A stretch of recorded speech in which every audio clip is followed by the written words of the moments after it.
Something massive is about to unfold, a cosmic turning point that will shake the foundations of power, expose hidden truths, and force us all to evolve. This full moon lunar eclipse in Leo isn't just another astrological event, it's a karmic reckoning. The old world is crumbling and the new era is rising. But will you be ready for what's coming? By the end of this video, you'll understand exactly how this eclipse will impact you, and why the next 6 months will be nothing like before. This energy is unstoppable. Stay with me because this is big. I am Keith, your Vedic astrologer, spiritual guide and life coach. I'm here with the full moon lunar eclipse reading for the 14th of March 2025. We have the full moon at 29 degrees Leo in the nakshatra Uttara Phalguni, which is ruled by the sun. It's called the latter reddish one. And it's also got Ketu, which is in Virgo part of this nakshatra, at 3 degrees. The eclipses happen when the sun and moon are near the lunar nodes, which are Rahu and Ketu. The lunar nodes are the point where the moon's orbit crosses the ecliptic. Eclipses have their influences lasting for months, about 6 months after the eclipse. The energy can be obstructed, negated, or liberated. The lunar eclipse occurs when the Earth is positioned between the sun and moon, causing the Earth to block out the sun's light and cast a shadow on the moon, and their influence can be felt for months before and after the event. As the full moon is in Uttara Phalguni, the energies and qualities associated with this nakshatra are ambition, difficulties, and righteous struggle. It's about service, duty, and stability in relationships. This nakshatra is ruled by the deity Ayaman, known for leadership. It's indicating courage and endurance, and it's about proper and official documents like marriage certificates and other sorts of contracts. And it's symbolized by the back legs of a bed, representing stability. With the moon, we have Ketu at 3 degrees Virgo. Ketu is about the spiritual aspirations and inclinations, introspection, disillusionment with material conditions, detachment and liberation. It can bring sudden and unexpected results. Because Ketu is in the Virgo part of this nakshatra, it's about delving deep into nature's mysteries, and the possibilities of spiritual growth and mental expansion are immense under this asterism.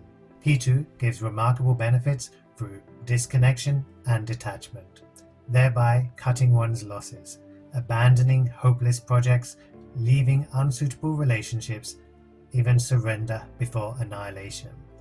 There will be a big letting go that spans across the whole world at this time. The full moon in Leo is conjunct Ketu in Virgo, both occupying Uttara Phalguni. It suggests a combination of energies related to leadership, courage, and the need for union, balanced by introspection, detachment, and spiritual growth. People may experience a mix of ambition, difficulties, and a drive for liberation, with a focus on spiritualizing material experiences. Pluto is at 9 degrees Capricorn and 0 minutes in Uttara Ashada nakshatra, the latter invincible, which is also ruled by the sun. Uttara Ashada is introspective and penetrative. This asterism is concerned with intensiveness. The results of this nakshatra are more permanent. Pluto is all about digging up the deep and bringing it to the surface. This nakshatra is ruled by Vishvidevas, the universal gods. It's symbolized by the elephant's tusk, and it's about moksha and liberation. And Jupiter has its 9th aspect on this nakshatra, or on Pluto, and it aids expansion, and it protects and nourishes. It's a very beneficial aspect to have.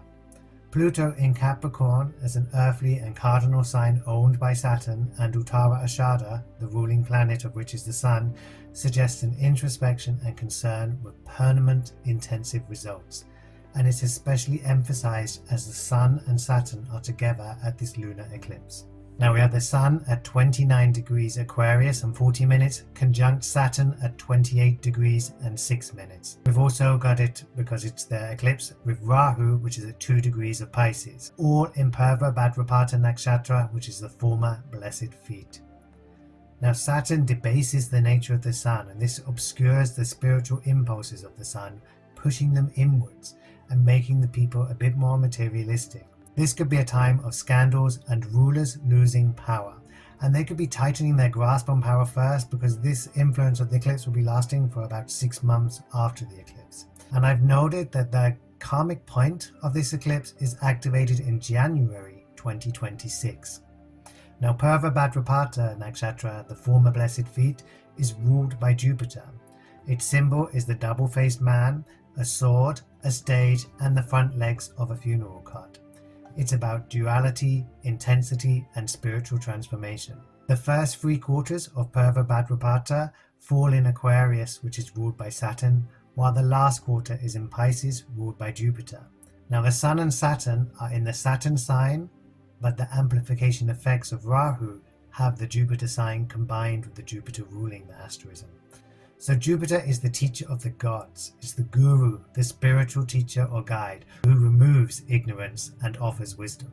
Deity of this nakshatra is Aja Ekapada, is related to lightning which strikes in one spot. Aja Ekapada is the ancient fire dragon.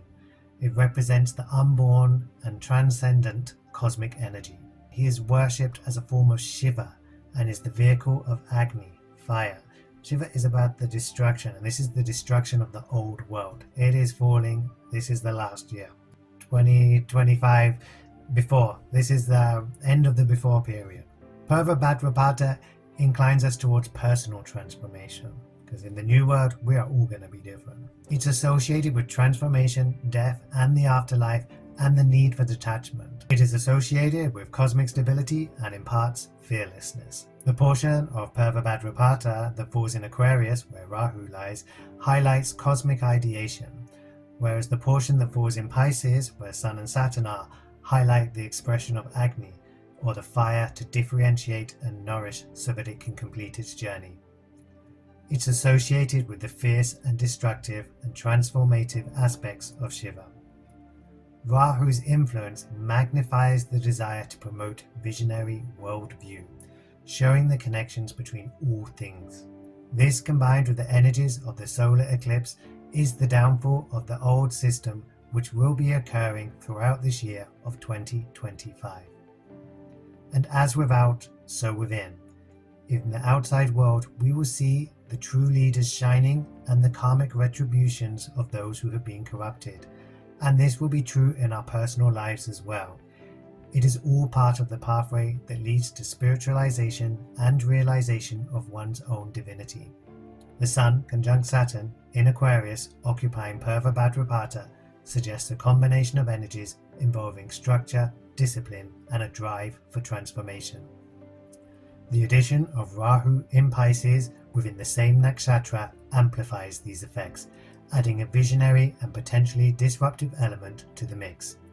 We will experience a mix of materialism and spiritual impulses, with a need for purification and a strong will to persevere. This suggests some type of disclosure happening at this time, be it political, religious, or personal. Now, Rahu is not alone in Pisces. We have Neptune, Venus, and Mercury in Pisces, and they're in Uttara Bhadrapada, the latter blessed feet. Now, Venus is exalted at 27 degrees Pisces, and Mercury is debilitated at 15 degrees Pisces. And Venus is retrograde at the moment in 13 degrees Pisces, which dampens the exaltation. But it does have a beneficiary friend, Saturn, in the 12th house from this, which adds beneficiary nature to the retrograde. However, having an enemy, which is the Sun, in the 12th also gives some bad results. So there's a very mixed energy in this combination of influences. Mercury is debilitated in Pisces at 15 degrees, and it is stationary retrograde at this time of the lunar eclipse. During the lunar eclipse, Mercury will be stationing, and planets, when debilitated, gain strength when they go retrograde. So as Sun is friend with Mercury in the 12th house, that's also adding to the beneficial nature of Mercury at this time. Mercury is not friends with Saturn, but Saturn is friends with Mercury, and that's also in the 12th house from where he's positioned. So both these retrograde planets bring out introspection rather than objective qualities. Mercury, the intellect, becomes more introverted, can also give you an increase in interested in history and occult subjects. and we will be a lot more intuitive than logical. Now, Venus is also about introspection and re-evaluation while it's retrograde motion. The key is to remove any illusions and be practical. It may be a good time to be considering the feelings of others. Rahu in Pisces will amplify these effects of all the planets occupying Pisces. So that includes Neptune, which is at 5 degrees and 10 minutes in Uttara Phalguni. Neptune also has these dual themes. It rules the low-level confusions and the high-level spirituality. Neptune rules the themes of deception and compassion, spirituality and drugs, dissolving things, escapism and fantasies. Neptune is associated with confusion and a lack of direction.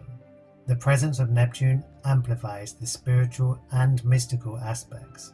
So it represents the latter steps of the auspicious path, during which we have already made peace with the loss and destruction of our old situation and are ready to embrace the transformation to our new state. This nakshatra grants growth and prosperity in a broad way, benefiting the entire world. We also have Uranus at 29 degrees Aries in Kritika, and it is trine the moon. Kritika is the one who cuts, and Uranus has been at this degree since the 13th of December 2024, and it will stay there until the 19th of March. Uranus went station direct on January the 30th at this degree, which is why it's been at this degree so long. It was retrograde, but from the 13th of December to the 30th of January, it was retrograding to here, station direct, and it's been slowly moving forward, and it will leave Aries and leave the 29th degree on the 19th of March. So Uranus is associated with originality, inventiveness, intuition and social reform, and it can also manifest as eccentricity, erratic behavior, irrationality and anarchism. Whereas Kritika has a constructive and a destructive potential. In its constructive aspect, it heightens the creative urges. Kritika can increase sensitivity for artistic and intellectual productions. But on the destructive side, Kritika destroys those tendencies which impede evolutionary forces. Kritika is governed by the sun and the fire god Agni. The symbol is the razor or the curved knife, which isn't a weapon, it's the tool of the surgeon. It's a potent mix of innovative, assertiveness and transformative energies. With Uranus forming a sextile to Rahu and a trine to Ketu, the karmic implications undergo quite a nuanced shift. The sextile aspect with Rahu suggests that the disruptive and inventive energies of Uranus are harmoniously aligned with Rahu's worldly desires and transformative potential. This could present opportunities to embrace unconventional paths and innovative solutions in the pursuit of material success and recognition. The foreignness associated with Rahu might manifest as an attraction to new technologies, global networks, or progressive ideas. The trine aspect with Ketu indicates an easy flow of energy between Uranus and Ketu, accessing deeper spiritual insights and liberation through unconventional means. This alignment supports detachment from material attachments, facilitating a more profound understanding of the self and the universe. Sudden, unexpected changes associated with Ketu may lead to spiritual growth. Therefore, the challenging energies of the nodes are tempered by the harmonious aspects, potentially leading to a more balanced and integrated karmic journey.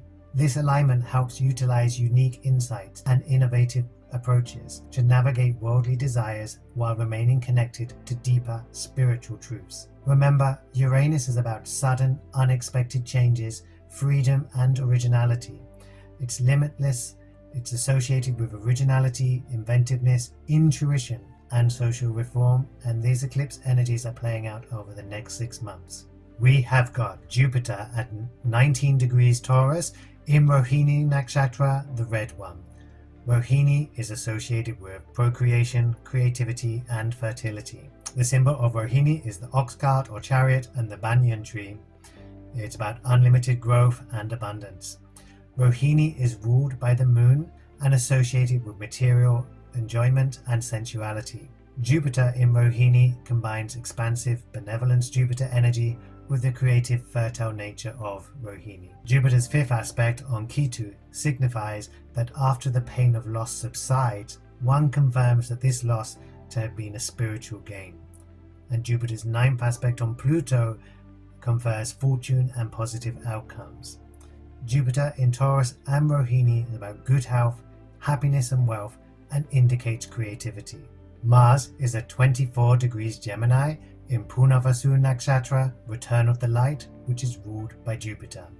Puna meaning repetition or again, and Vasu meaning a ray of light or a jewel, the return of energy and vitality, causing creative growth. It represents the universal life, which is like a ray of light or a jewel that has reappeared. The classical symbol is an arrow being placed back into a quiver after being shot, representing things happening again in cycles. A bow also symbolizes Punavasu, acting as a launching pad from where arrows are shot, and establishing a link between the archer and the target and the potential to achieve goals. A house is also a symbol representing a resting place for recuperating creative energies. It is a place to leave and go to work from and to return to after work, acting as a station before commencing a journey. A fractal, where a pattern repeats itself within itself, is an excellent symbol for Punavasu. Aditi, the universal mother goddess, presides over Punavasu. Aditi is the mother of all gods and is even described as the mother of her own father, illustrating fractal patterns within patterns. Now Mars is squaring the nodes. The third planet becomes the focal point of tension and challenges, indicating there will be a particular struggle that forces growth. A square presents the opportunities where the strongest growth can occur, but indicates periods of intense tension. This may show an aggressive subconscious or emotional nature. Ketu signifies the spiritual humiliation, represents the karmic retribution, and links the present restrictions and opportunities with past actions. Ketu's impulse makes people work under the orders given by a higher power, assisting the externalization of the divine plan. People may experience tension between their desires, which is Mars, and their karmic path, the nodes, struggling to integrate the Martian qualities such as energy and drive with the spiritual lessons of Ketu in Virgo and the worldly desires represented by Rahu in Pisces. The Gemini influence suggests that experiences of this conflict may be with the intellect and communication. The influence of Punavasu indicates a potential for renewed vitality and creative growth. It's possible you'll find resolution and growth in the area of life represented by the sign opposite Mars, which is Sagittarius. And that's why there is a karmic degree at approximately 24 degrees Sagittarius stemming from the T-square configuration. Mars will activate this over January 2026. So putting this all together, the eclipse of transformation, this full moon lunar eclipse at 29 degrees Leo in Uttara Phalguni is a game changer.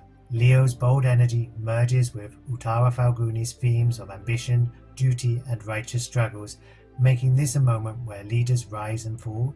The influences signify official contracts, commitments and karmic reckonings, whether in relationships, politics or society. Ketu gives spiritual detachment, sudden shifts and a massive letting go moment. With Ketu dissolving what no longer serves, we can expect major revelations, endings and karmic closures worldwide.